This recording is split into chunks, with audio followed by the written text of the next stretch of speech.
was working so well for Thompson today? Good spin on the breaking ball.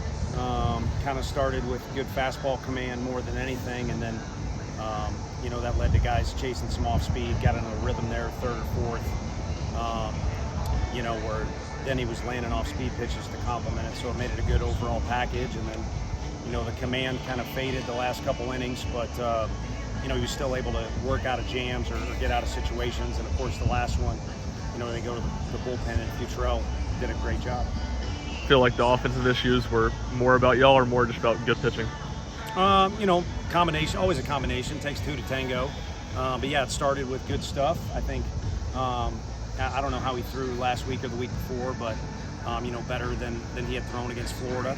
And, our guys maybe a little less of this or that today. It's kind of hard to tell. It's not like they didn't show up, energized. There's no over celebrating or anything like that. They certainly wanted to win. You could sense that. But I think a combination of both is always going to be the case. But it's got to start with a guy throwing the ball well. Was the approach the same throughout the game, or were they maybe getting a little bit tired or tense towards, as the innings went on? No, I don't. I think that's. I didn't really sense the approach at the plate, but the frustration in the dugout was a little too high. And of course there's hooting and hollering in the middle of the game, but maybe. One thing we talked about earlier is when frustration creeps in, there's a right way to handle it and a wrong way to handle it. And I can't speak for everybody because I can't get inside their head, but obviously the scoreboard says there was at least a way to handle it a little bit better.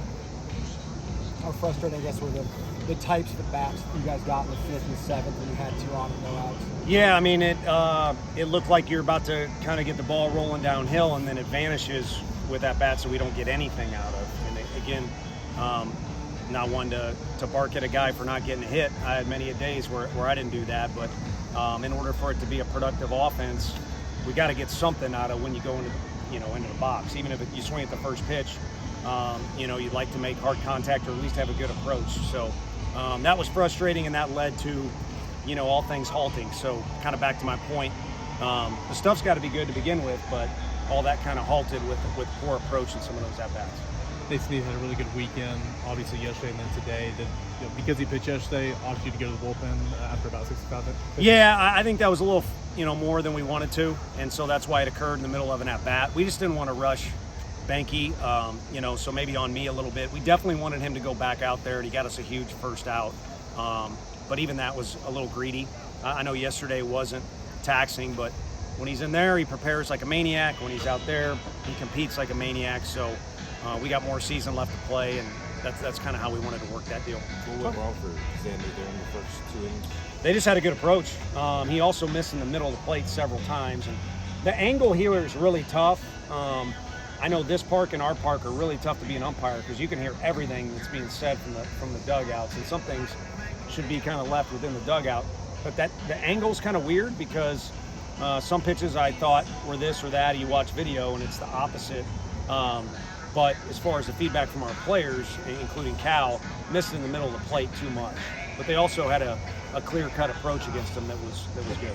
Trey, what's the vibe like after the series where you win a road series in this league? That's always a good thing. The last one doesn't go the way you want. What's that do to kind of like the vibe after a weekend? It depends on the team, and it depends on where you're at in the season, which is an easy way out for me to answer.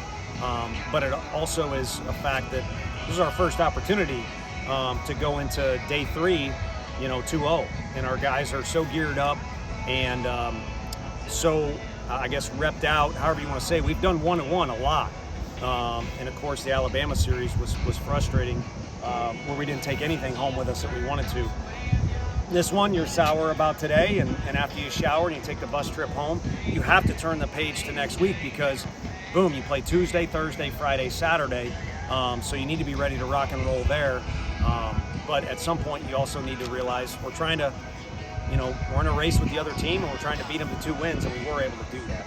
A couple more guys. This rivalry, just overall, how healthy is it right now in terms of they've had some success, you've had some success? How healthy is the overall scene of it right now? It depends on which category you want to go to. I mean, you look at what Coach Corbin has accomplished plenty. So regardless of how each day goes, he's going to be just fine. Their program is still the same program it's been. We still feel like we're trying to grow our stadium, our program, our approach, our recruiting. So we're just pushing forward. And, you know, as it relates to who you're playing in the league, I just think it can be a little overrated at times, because you really want to break it down, you're trying to keep bread on the table for everybody. But really, at the same time, you're trying to compete each weekend and survive. And I think what success is in our league is maybe a little different than others, because the competition level is so high. So, but for us, maybe it sounds bad. I still feel somewhat new to Tennessee. We're trying to push forward, you know, and just make, you know, daily improvements.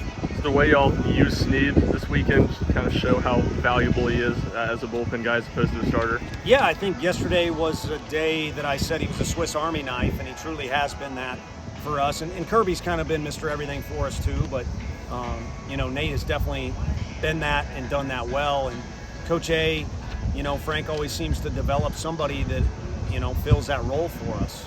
And originally you think it might be Causey, but Nate's presence has improved daily. Talk about daily improvement. And then his willingness to attack the zone has been tremendous.